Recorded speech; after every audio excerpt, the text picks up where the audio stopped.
the sacred or the divine part of you wants something very different than this ego part of you. There really are two of us in each and every one of us.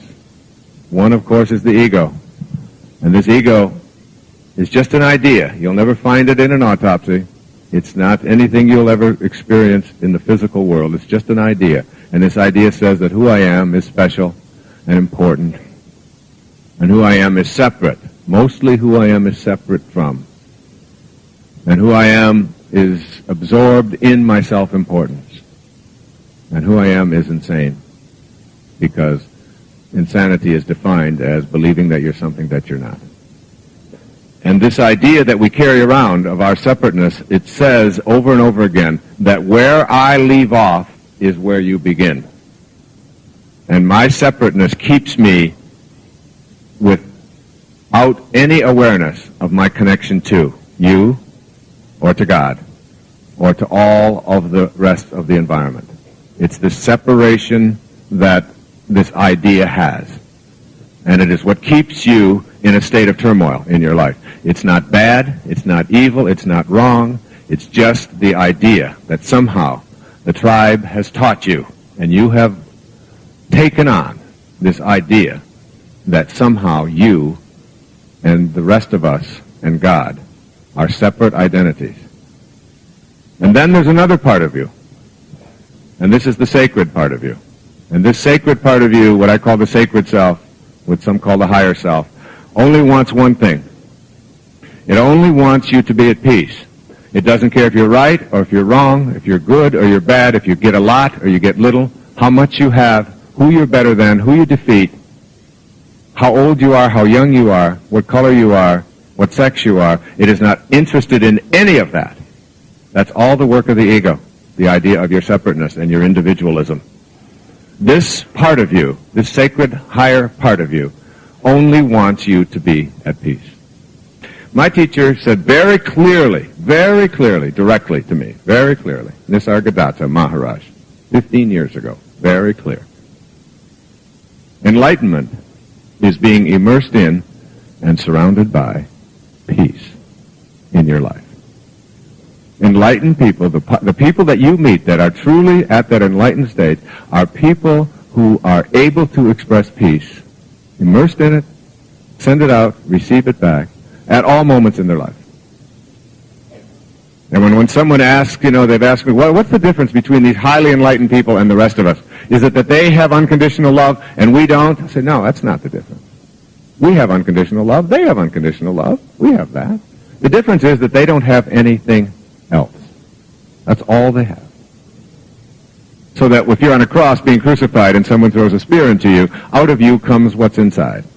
All I have inside is forgiveness, is love. That's all I have. In A Course in Miracles, there's this wonderful affirmation. If you don't get anything else today, get this one down, all right? It says, in this moment, it says, I can choose peace instead of this. I can choose peace instead of this. What a great reminder. You're just ready to explode, and you stop yourself and say, I can choose peace instead of this.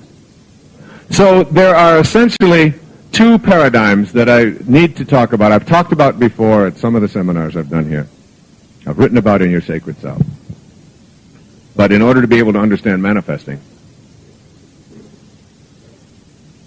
to be able to manifest, you are really understanding this idea that the person in your life who is able to push the buttons that sends you into a frenzy, somebody else could push the same button and you react with love, but that person pushes that button and off you go, and your ego instantly enters into it, and you need to make them wrong. This could be your spouse, this can be an ex-spouse, this can be a lover, this can be one of your children, this can be a mother-in-law, this can be anybody. It can even be a stranger. And they push that button, and you go into a frenzy,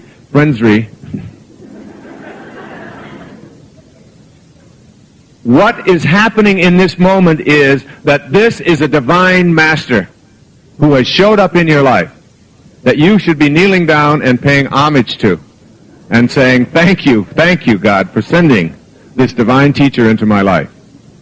I know your ego is really having a tough time with that. But what is happening in this moment is, here is someone who is teaching you in this moment that you have not mastered yourself yet. That's what they teach you in this moment. And that is your soulmate. That is the person that you need to be able to send love from a peaceful inner expression that says, I could choose peace instead of this. And when you are in a relationship with that person, and they push the button, and you are able to be at peace, truly at peace, not acting. Now these great spiritual teachers come disguised as manipulative, cunning SOBs very often. And there's only a few of them in the whole planet. But they move around a lot. Right? And they got a lot of disguises. But until you, and the test for you to be able to do this is very, very simple. It's a very simple test. Something you can work on when you leave here today. You can work on it the minute that you walk out of here with that one that won't flush. Who keeps coming back. When you have the choice to be right or to be kind, you pick kind. You pick kind. The higher part of you says, be at peace. When you're at peace, you react with kindness. The ego says, be right. It's much more important to be right. Why do you think I subtitled this book, Making the Decision to be Free? You are only free when you lose your self-absorption, your sense of separation from those that send you into those frenzies, and your sense of separation from God. Because God is that divine organizing intelligence that is in all things, including this person who is pushing these buttons and keeps showing up. Second verse of the Tao Te Ching. Quote, under heaven all can see beauty as beauty only because there is ugliness. All can know good as good only because there is evil. Being and non-being produce each other. The difficult is born in the easy. Long is defined by short, the high by the low. Before and after go along with each other. So the sage lives openly with apparent duality and paradoxical unity. The sage can act without effort and teach without words, nurturing things without possessing them.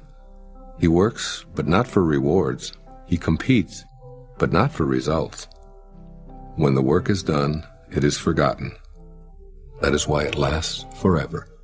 Unquote. Living the paradoxical unity. Has it ever occurred to you that beauty depends on something being identified as ugly? Therefore, the idea of beauty produces the idea of ugliness, and vice versa. Just think of how many concepts in this duality belief system depend on opposites. A person isn't tall unless there's a belief system that includes short. Our idea of life couldn't exist without that of death. Day is the opposite of night. Male is the antithesis of female. What if you instead perceived all as a piece or a glimpse of the perfection of oneness? I think this is what Lao Tzu is suggesting with his description of the sage who lives openly with apparent duality and paradoxical unity. Imagine the perfect oneness coexisting in the apparent duality, where opposites are simply judgments made by human minds in the world of the 10,000 things. Surely the daffodil doesn't think that the daisy is prettier or uglier than it is, and the eagle and the mouse have no sense of the opposites we call life and death. The trees, flowers, and animals know not of ugliness or beauty. They simply are, in harmony with the eternal Tao, devoid of all judgment. As the sage lives openly with apparent duality, He synthesizes the origin with the manifestation without forming an opinion about it. Living without judgment and in perfect oneness is what Lao Tzu invites his readers to do. He invites our wisdom to combine perceived opposites and live a unified life. The perfection of the Tao is allowing apparent duality while seeing the unity that is reality. Life and death are identical. Virtue and sin are judgments needing both to identify either. These are the paradoxes of a unified life. This is living within the eternal Tao. Once the dichotomies or pairs of opposites are transcended, or at least seen for what they are, they flow in and out of life like the tides. Practice being a living, breathing paradox every moment of your life. The body has physical boundaries. It begins and ends and has material substance. Yet it also contains something that defies boundaries, has no substance, and is infinite and formless. You are both the Tao and the 10,000 things simultaneously. Let the contrasting and opposite ideas be within you at the same time. Allow yourself to hold those opposite thoughts without them canceling each other out. Believe strongly in your free will and ability to influence your surroundings, and simultaneously surrender to the energy within you. Know that good and evil are two aspects of a union. In other words, accept the duality of the material world while still remaining in constant contact with the oneness of the eternal Tao. The debilitating necessity to be right and make others wrong will soon diminish. I believe that Lao Tzu would apply the Tao Te Ching to today's world by suggesting the following. First, live a unified life. Enter the world of oneness with an awareness of the propensity to compartmentalize everything as good or bad, right or wrong, beautiful or ugly, are standards of the physical world, not the Tao. Contemplate the insight that duality is a mind game. In other words, people look the way they look, period. Criticism is not always necessary or helpful. See the unfolding of the Tao inside everyone, including yourself, and be at peace with what you observe. Be a good animal and move freely, unencumbered with thoughts about where you should be and how you should be acting. For instance, imagine yourself as an otter, just living your otterness. You're not good or bad, beautiful or ugly, a hard worker or a slacker. You're simply an otter, moving through the water or on the land freely, peacefully, playing and without judgment. When it's time to leave your body, you do so, reclaiming your place in the pure mystery of oneness. This is what Lao Tzu means when he says, when the work is done, it is forgotten. That is why it lasts forever. In other words, you don't have to leave your body to experience forever. It's possible to know your eternal self even in the embodied condition. When duality and judgment crop up, allow them to be a part of the perfect unity. When other people create dichotomies, you can always know oneness by practicing the Tao. Also, accomplish much by trying less. Effort is one piece of the whole. Another piece is non-effort. Fuse these dichotomies, and the result is effortless action without attachment to outcome. This is precisely how you dance with someone. You make an attempt, assume a position, listen to the music, and let go all at the same time, allowing yourself to easily move with your partner. Combine the so-called opposites into the oneness of being without judgment or fear. Labeling action as a fine effort implies a belief that trying hard is better than not trying. But trying itself only exists because of beliefs about not trying. Attempting to pick up a piece of trash is really just not picking up the trash. Once you've picked it up, then trying and not trying are irrelevant. Understand that you can act without the implied judgment of words such as effort and trying. You can compete without being forced to focus on outcome. Eliminating opposites paradoxically unifies them so that it is unnecessary to identify with one position. I imagine that in today's language, Lao Tzu would sum up this second verse of the Tao Te Ching in these two simple words. Just be. Do the Tao now.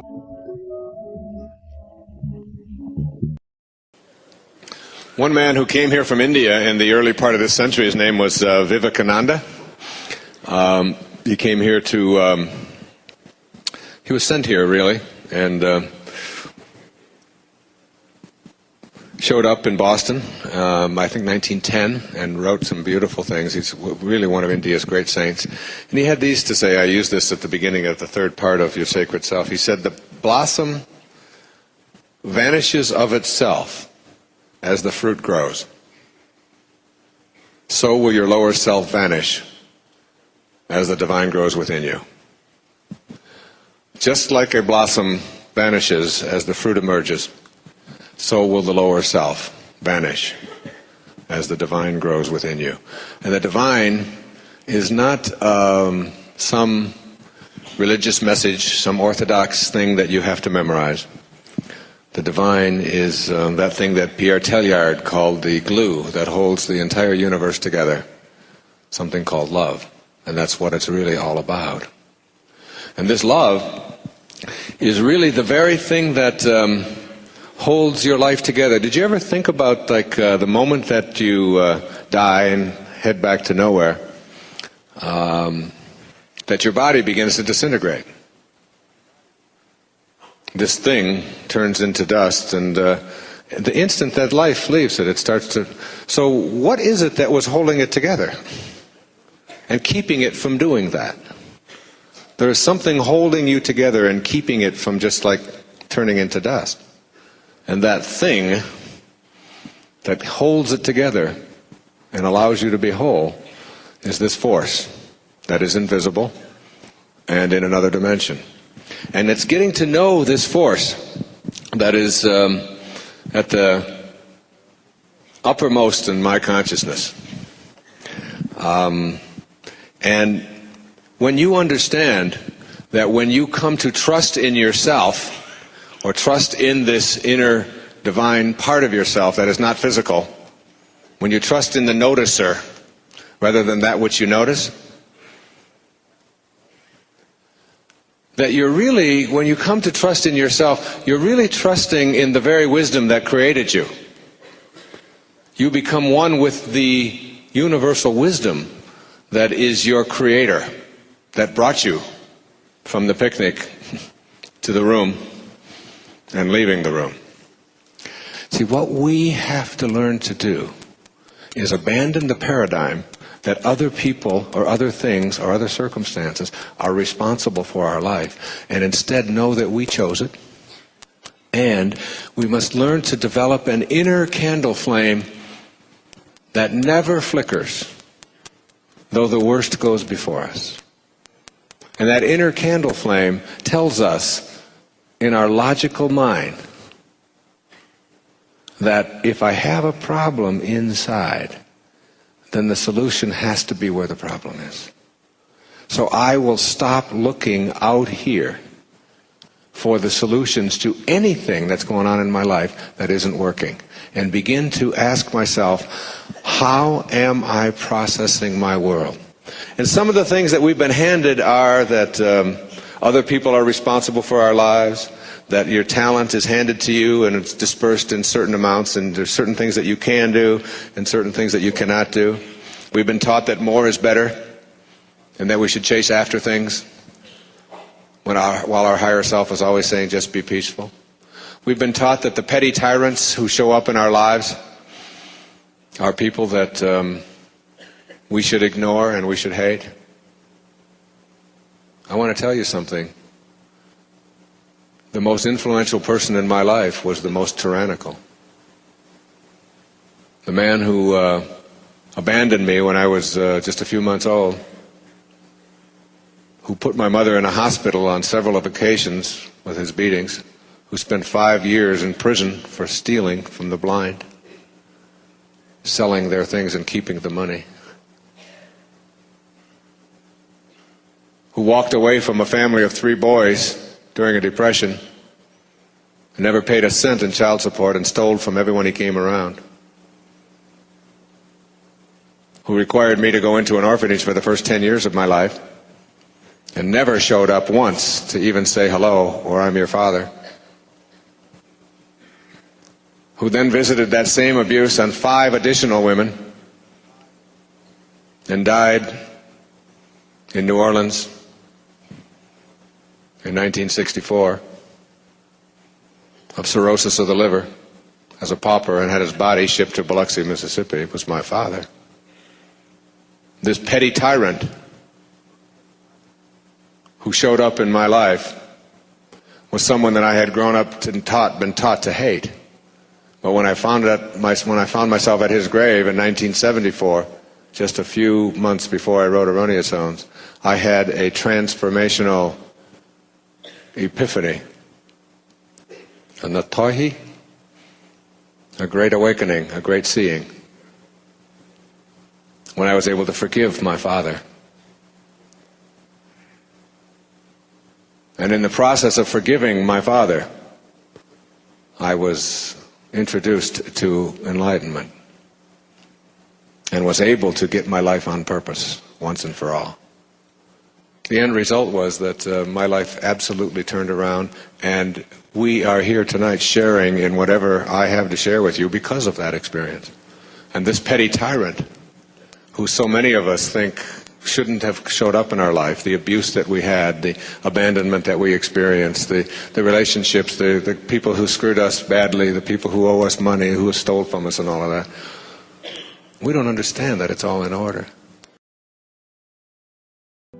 Fourth verse of the Tao Te Ching. Quote, "The Tao is empty but inexhaustible, bottomless, the ancestor of it all. Within it, the sharp edges become smooth, the twisted knots loosen, the sun is softened by a cloud, the dust settles into place.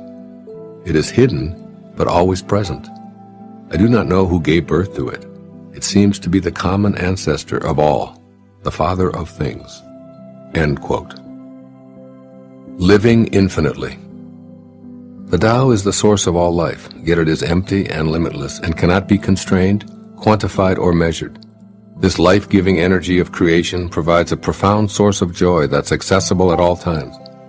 If you live from an infinite perspective, you'll relinquish the idea that your own identity is the physical body in which you progress from birth to death.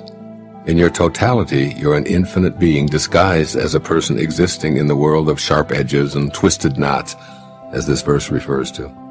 Coalescing within and around you at all times is the invisible, life-giving force of the Tao. It is inexhaustible, it is bottomless, it cannot be depleted.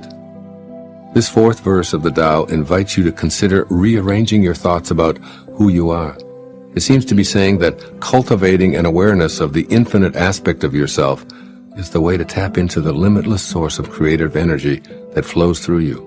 For example, you may want to help some less fortunate people improve their day-to-day existence, but you don't believe that you have the time or the energy to do so because of who you are and what you're presently doing. As you relax your hold on the idea of yourself as the job you do or the life you're living, and seek to acquaint yourself with the limitless creative energy that's a part of you, the time and energy you require will appear. Imagine yourself helping others, guided by the infinite aspect of yourself, will generate behavior and actions that complement your vision through the common ancestor of the Tao. Ultimately, you'll cultivate an absolute knowing that whatever assistance you need is right here and right now, in front of, in back of, above, and below you. It is empty, yet very much present. It is, as Lao Tzu reminds you, inexhaustible, bottomless, the ancestor of it all. Awareness of the omnipresence of the Tao means that thoughts of shortages or lacks aren't prevalent. Beliefs such as, "There's no way this will happen, it's not my destiny," or "With my luck, things could never work out," cease to be entertained. Instead, you begin to expect that what you imagine for yourself is not only on its way, it's already here. This new self-portrait based on the cooperative presence of the invisible Tao elevates you to living an inspired life, that is, one of being in spirit, or in unending touch with the Tao. When you live infinitely, the rewards are a sense of peaceful joy, because you know that all is in order. This is what I imagine Lao Tzu's ancient words mean in our modern era. First, consider all things that seem to be a problem from the perspective of the eternal Tao. Believing that there's a shortage of prosperity is a signal to think in terms of the inexhaustible source, the Tao. Just like everything else on our planet, money is available in limitless quantities. Know this and connect to the bottomless supply. Do it first in your thoughts by affirming, "Everything I need now is here." Prosperity thoughts are energetic instructions to access your infinite self, so actions will follow them. Take this same approach, staying in harmony with the Tao, to all of your problems, for there's an all-encompassing supply of well-being to partner with. So rather than giving energy to illness and perceived misfortunes, stay with the Tao. Stay with what can never be used up. Stay with that which is the Father of all things, the creative source of it all. It will work with and for you, as you have it in your thoughts, then in your feelings, and finally, in your actions. And secondly, be an infinite observer. When acknowledged as a sign of change, worry is transitory. It's simply part of the world of the changing. If you view your life from the vantage point of an infinite observer, concerns, anxieties, and struggles blend into the eternal mix. From this ageless perspective, picture how important the things you feel depressed about now will be in 100, 1,000, 1,000,000, or an uncountable number of years. Remember that you, like the infinite Tao from which you originated, are part of an eternal reality. Rearrange your thoughts to practice thinking in alignment with the Tao. With the assistance of the eternal Tao, all of the sharp edges of life smooth out, the knots loosen, and the dust settles. Try it. Do the Tao now. Pick a situation today. Any situation will work, and instead of verbally responding, be silent and listen to your thoughts. For example, in a social gathering or business meeting, choose to seek the emptiness found in silence in order to be aware of your infinite self. Invite it to let you know when or whether to respond. If you find your worldly ego interpreting or judging, then just observe that without criticizing or changing it, you'll begin to find more and more situations where it feels peaceful and joyful to be without response, just to be in the infinity that's hidden but always present.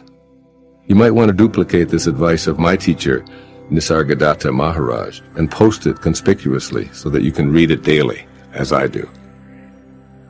Quote, "Wisdom is knowing I am nothing. Love is knowing I am everything. And in between the two, my life moves." Unquote. And while you're living, stay as close to love as you can. Living creatively is how I describe existing with a conscious awareness of the presence of this feminine principle. This mysterious female is always birthing, and the Tao Te Ching speaks of the gateway to her as the root of creation.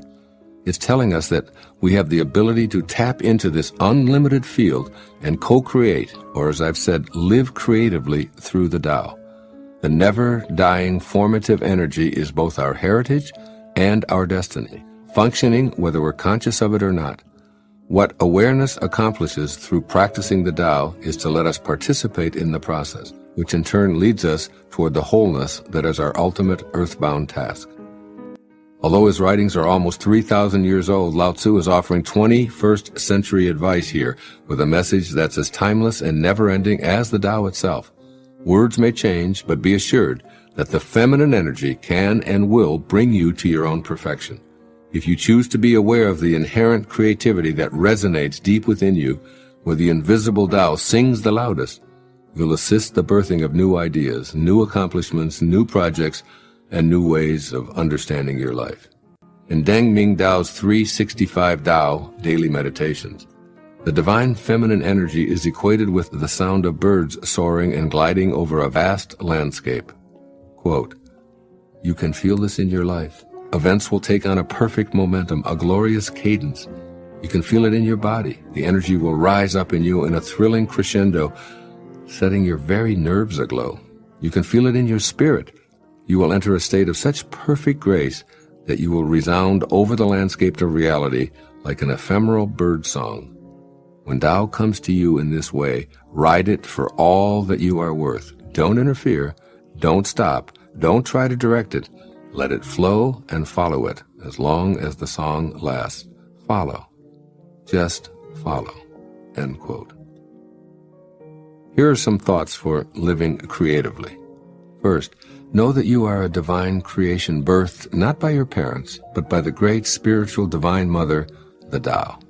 When you're in touch with the energy of your origin, you offer the world your authentic intelligence and talents and behaviors. You're co-creating with the you that originated in the Tao and the very measure of your essence. The Tao is not confused about what to create and how to go about it, as this is your legacy from the mysterious feminine. Listen to your inner callings. Ignore how others might want to direct your life energies. and allow yourself to radiate outward what you feel so profoundly and deeply within yourself. There is a reservoir of talent, ability, and intelligence inside of you that's as endless and inexhaustible as the Tao itself. It must be that way because you are what you came from, and where you came from is this all-encompassing, endlessly creative Divine Mother, the mysterious feminine of the Tao. Whatever you feel within you as your calling, whatever makes you feel alive, know in your heart that this excitement is all the evidence you need to have your inner passion become reality. This is precisely how creation works, and it's that energy that harmonizes with the Tao. And secondly, be creative in your thoughts, in your feelings, and in all of your actions. Apply your own uniqueness to everything you undertake.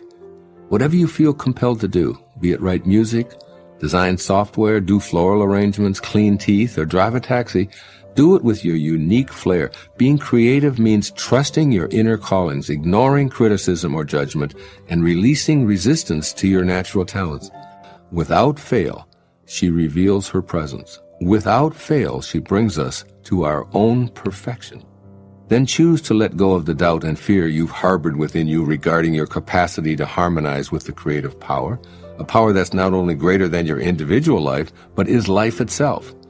As the great 14th century Sufi poet Hafiz reminds all of us, quote, "Just sit there right now. Don't do a thing.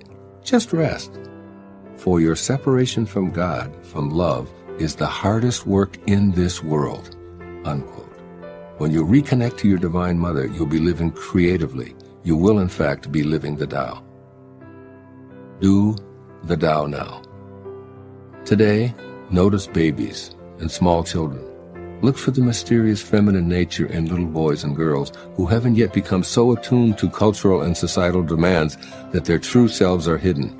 Can you see some whose inherent nature is intact? Notice what seems to be their natural character or their gift from the Tao. Then try to recall yourself as a child when the natural, Tao-given self was unaware of the ego self. The time before you believed that acquisitions or power were important. Who were you? Who are you now? Yes, today, spend a few moments with a young child and contemplate his or her connection to the Tao and how it unfolds perfectly, without any interference. This idea of ignoring what the senses tell us, because we go through our days, we go through our life, and we pay attention to what we see and what we touch and what we feel and what we smell, and that becomes our reality, and we think that that's the only reality that there is. If I can touch it, if I can see it, if I can grab a hold of it, I can smell it, then that makes it real. And if I can't, then it's unreal. And what this is really about is understanding the power of our imagination, so that when we put an I am, let's just say you've got you've got a cold or you've got a flu or something like that, and if you're putting into your imagination, I am well, I am perfect health, I am well, but you watch your nose and it sneezes and it's running, and you got a fever, and you're tired and all of that. The concept of being able to say I am well and living from that place in your imagination, it's like, it's so foreign to us because we're just so convinced that what our senses tell us is the only reality that there is. And what this is really all about is being able to live from the end and put it into your imagination, and regardless of what your senses tell you, regardless of what it says on the internet, regardless of what information people are sending to you, regardless of what it says on TV or articles that you read or whatever it is, whatever I am you would like to have, including I am prosperous, I am abundant, and you look at your bank book and you say there's nothing in it, and and I've got bills, and how can I go around saying I am prosperous when these are all but it's being able to place into your imagination that I am realizing that the words I am really are the name of God, and to say I am prosperous rather than I will be, because to say I will be prosperous or I will be healthy means to say that I don't have that now, and I don't, and it's something that maybe will come in the future.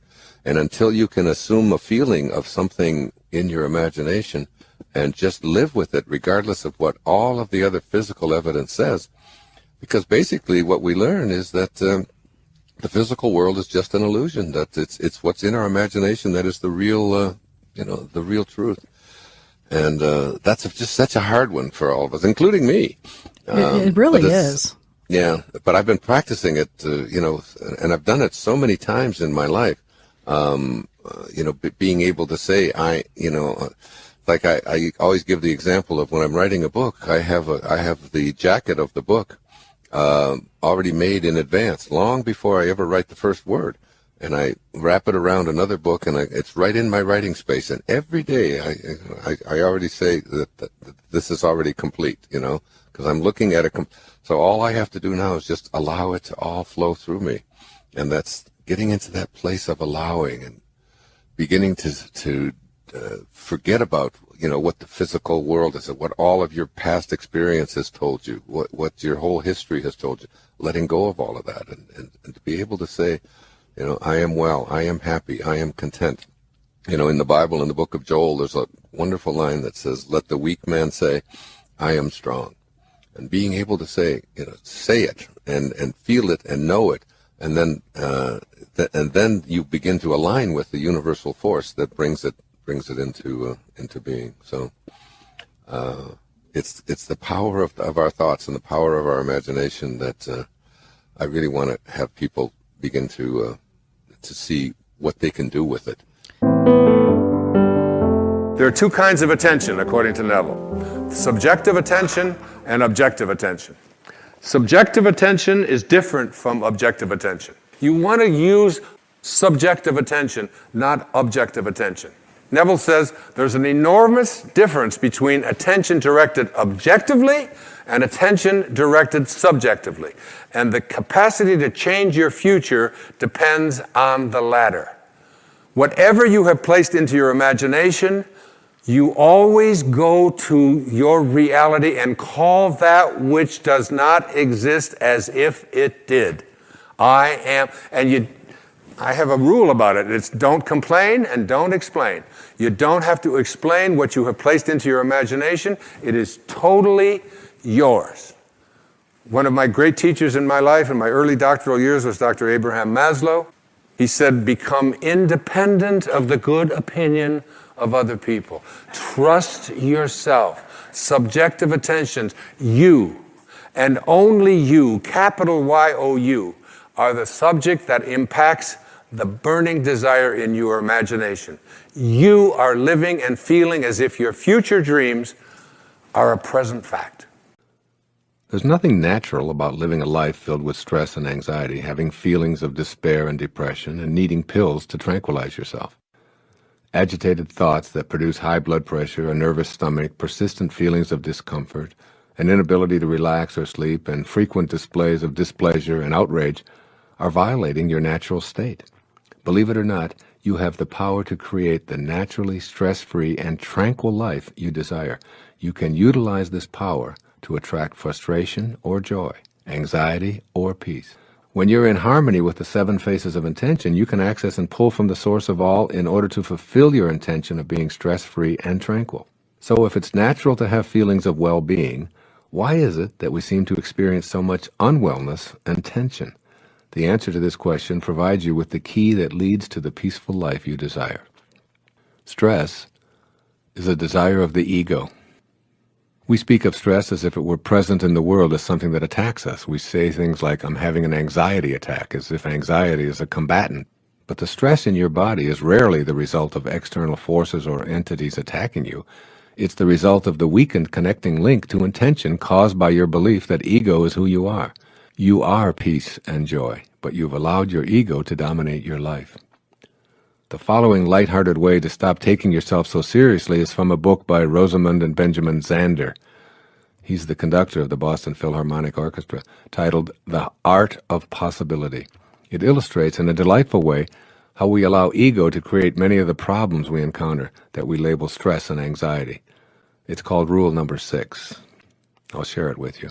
2 prime ministers are sitting in a room discussing affairs of state. Suddenly a man bursts in, apoplectic with fury, shouting and stamping and banging his fist on the desk. The resident prime minister admonishes him. Peter, he says, kindly remember rule number 6. Whereupon Peter is instantly restored to complete calm, apologizes, and withdraws. The politicians return to their conversation only to be interrupted yet again 20 minutes later by an hysterical woman gesticulating wildly, her hair flying. Again, the intruder is greeted with the words, "Marie, please remember, rule number 6. Complete calm descends once more, and she too withdraws with a bow and an apology. When the scene is repeated for a third time, the visiting prime minister addresses his colleague. "My dear friend," he says, "I've seen many things in my life, but never anything as remarkable as this. Would you be willing to share with me the secret of rule number 6? "Very simply," replies the resident prime minister. "Rule number 6 is, don't take yourself so damn seriously." "Ah," says his visitor, "that's a fine rule." After a moment of pondering, he inquires, "And what, may I ask, are the other rules?" "Oh, there aren't any." As you encounter stress, pressure, or anxiety in your life, remember rule number 6. At the moment you realize you're thinking stressful thoughts, by noticing and discontinuing the inner dialogue that causes stress, you may be able to prevent its physical symptoms. What are the inner thoughts that produce stress? I'm more important than those around me. My expectations aren't being met. I shouldn't have to wait. I'm too important. I'm the customer here, and I demand attention. No one else has these pressures. All of these above, along with a potentially endless inventory of rule number 6 thoughts, are from the ego's bag of tricks. You aren't your work, your accomplishments, your possessions, your home, your family, your anything. You're an aspect of the power of intention, dressed in a physical human body, intended to experience and enjoy life on earth. This is the intention that you want to bring to the presence of stress. You must become conscious of the need to activate thought responses that match your intention. These new responses will become habitual and replace your old habit of responding in stress-producing ways. When you examine segments of stress-producing incidents, you always have a choice. Do I stay with thoughts that produce stress within me, or do I work to activate thoughts that make stress impossible? Here's another easy tool that will help you to replace the habit of choosing anxiety and stress. I call them 5 magic words. Here they are. I want to feel good. I want to feel good. Your intention here is to be tranquil and stress-free. When you feel good, you're connected to your intentions, regardless of what goes on around you or what others expect you to feel. Many events will transpire in which your conditioned response is to feel bad. Be aware of these outer incidents and say the 5 magic words. I want to feel good. In that precise moment, ask yourself if feeling bad is going to make the situation any better. You'll discover that the only thing that feeling bad accomplishes in response to outer situations is to plummet you into anxiety, despair, depression, and of course, stress. Instead, ask yourself in that moment what thought you can have that will make you feel good.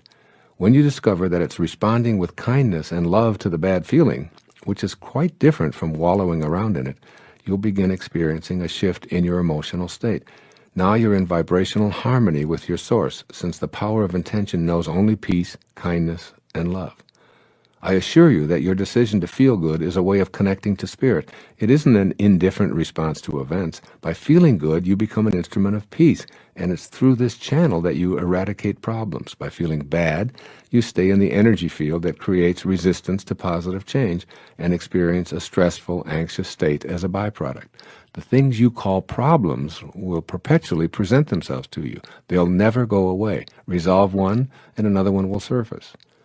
You'll never get it done. I urge you to simply accept the fact that you'll never get it all done and begin to live more fully in the only moment that you have, which is now. The secret to removing the harmful effects of feeling stressed and under pressure is to be in the now.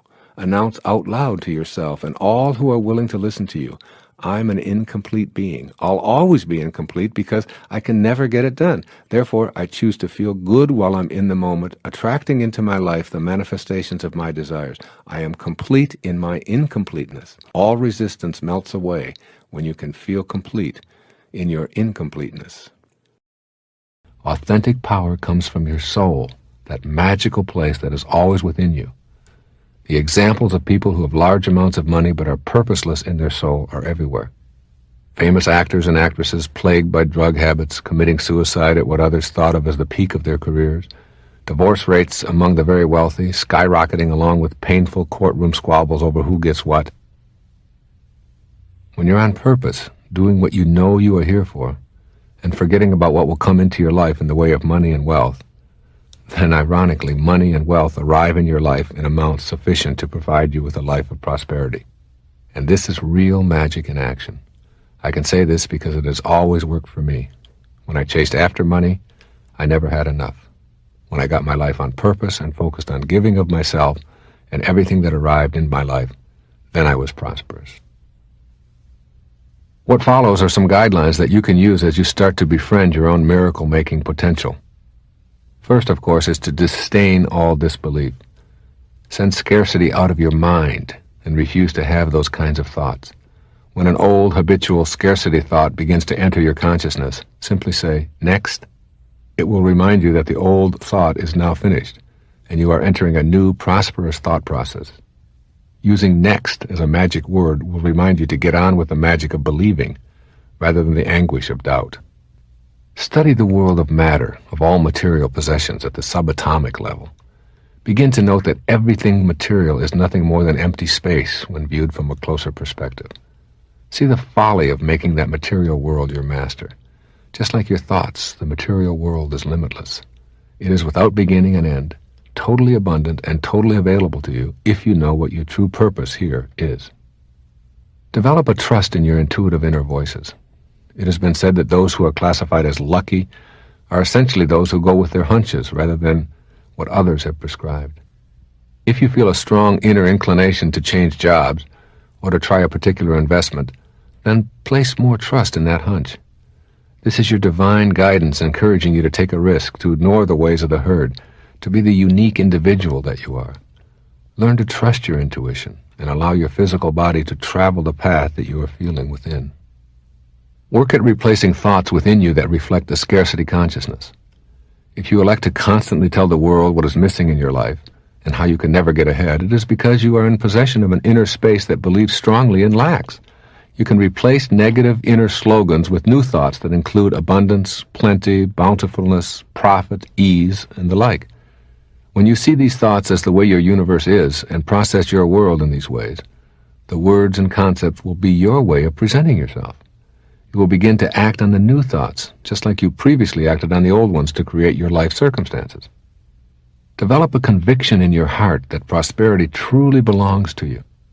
To think about prosperity is a great beginning, but you must make those thoughts that you are entitled to prosperity into actual beliefs. Merely wishing for it is not enough, for nothing will truly be in your life until you reach a conviction within you that it belongs there. Trust in the divineness that you are, and that is the perfection of the universe. Remember, when you trust in yourself, you trust in the wisdom that created you. And obviously, when you doubt yourself, you question that same divine intelligence that brought you here. Surrender and relax about it, and you will know what to do. You no longer have to worry. Prosperity will indeed come to you, and you will be creating it in a magical way. Trust in the miracle that you are, then get on with your life in a purposeful way. Get rid of the polarity that you may have about money. You have perhaps either seen money as God's blessing or as the arch enemy of spirituality. Keep in mind that if your purpose involves providing things that require money for others and for yourself, and if you are uncompromised about your own commitment to your purpose, then money will show up in your life to assist you with your heroic mission. The denouncing of money is a trap. Instead, see it as that which is manifesting in your life to assist you with your purpose. Then stay on purpose and use that money and any other physical abundance that will begin showing up in your life in larger and larger amounts to fulfill your commitment to your purpose.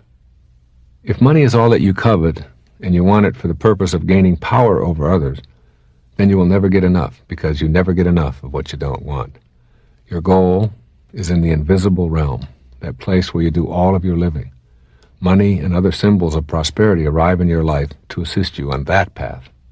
If you miss the message, you may see lots of money come into your life, and you will also experience it disappearing. Avoid the trap of expecting your prosperity to arrive in your life through the efforts of others. You create your own life of prosperity. No one has to change in order for you to experience your own prosperity. This is an inner game, and you must leave behind your expectations of others. Take responsibility for your own feelings about prosperity, and you will eliminate any and all suffering that you experience in this context. Prosperity is something that I know can be achieved by anyone. If I can experience it coming from my scarce beginnings, then it is hard for me to imagine that anyone else cannot make it happen. Principle number 1. Be independent of the good opinion of others. There are many well-meaning people in our lives who have ideas about what we should or shouldn't be doing. Relatives tend to be specialists in this area. If we let them guide us with advice that isn't congruent with our inner calling, we'll suffer the anguish, the slings and arrows, if you will, of an uninspired life. Each of us can feel what we're being called to be. When we pay attention, we can hear our own impatient voices coaxing us to pay attention and complete the assignments we brought with us from the world of spirit.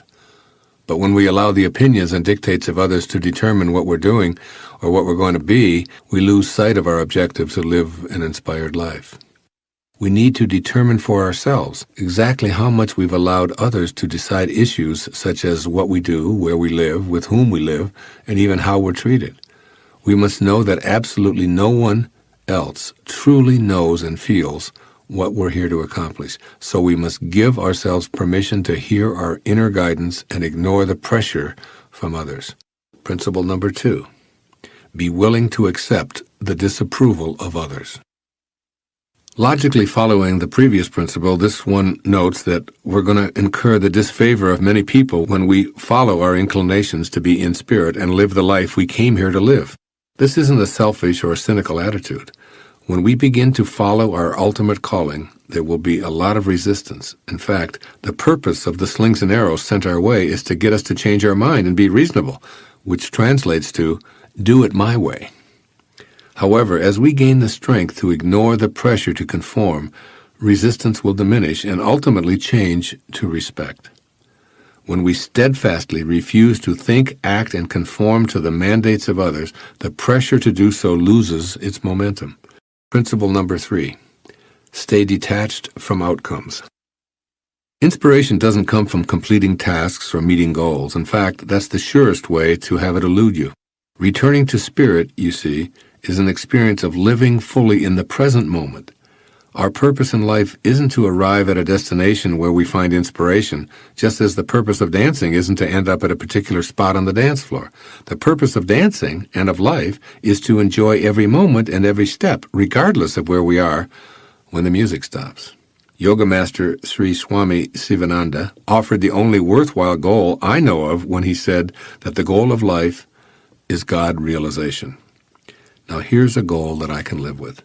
After all, this allows me to live in spirit every moment of my life, while simultaneously thinking ahead to the next God-realized moment and the next. As the great Indian sage Ramana Maharshi once remarked, there is no goal to be reached.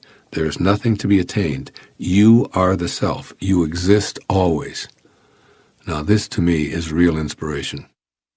Principle number 4. Know that we need nothing. No things to be inspired. We came into this world of boundaries from a formless energy field of spirit. We arrived here with no thing, no things. We'll make our exit with no things, nothing. And our purpose, God realization, requires nothing, no things. We are all that we need to be inspired and living on purpose, and the things that continue to flow into our lives are just symbols of the unlimited abundance of our source. In other words, these things have no value in and of themselves because everything in the physical world is changing and will dissolve back to nothingness anyway.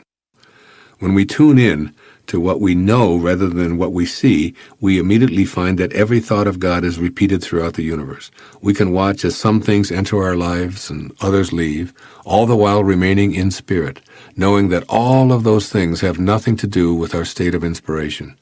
We need nothing more to be inspired, since we're connected to spirit already. The ancient Persian poet Omar Khayyam offered us these words, which summarize this principle that we don't need another thing to be inspired. It's all right here, right now. He said, "Forget the day that has been cut off from thy existence. Disturb not thyself about tomorrow, which has not yet come. Rest not upon that which is no more. Live happily one instant, and throw not thy life to the winds." Principle number 5. Don't die wondering. This principle is extremely important in working toward an inspired life because it motivates us to act. After all, we don't want to be full of regrets because we failed to heed our ultimate calling.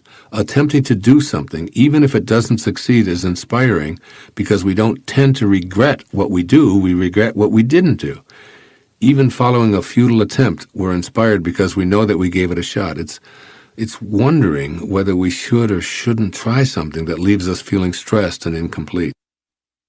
Principle number 6, remember that our desires won't arrive by our schedule.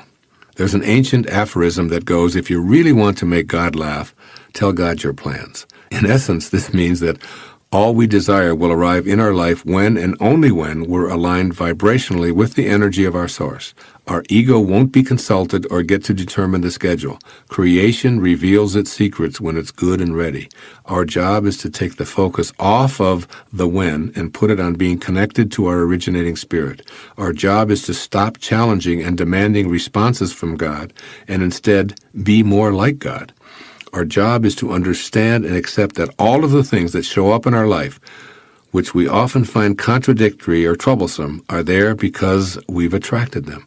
And we need to have these obstacles in order to clear an opening for our true spirit purpose to emerge. We can let go, surrender, and remind ourselves that all is in divine order. We're much more successful when we allow inspiration to flow in on God's terms than when we're impatient and demanding. As always, our job in God realization is to become more like God. That means surrendering to the timetable that's always perfect, even when it seems to be full of errors. Keep these 6 principles handy and access them anytime you find yourself lacking inspiration. Remember, too, that we're called to this world of inspiration, which beckons us to let go and let God.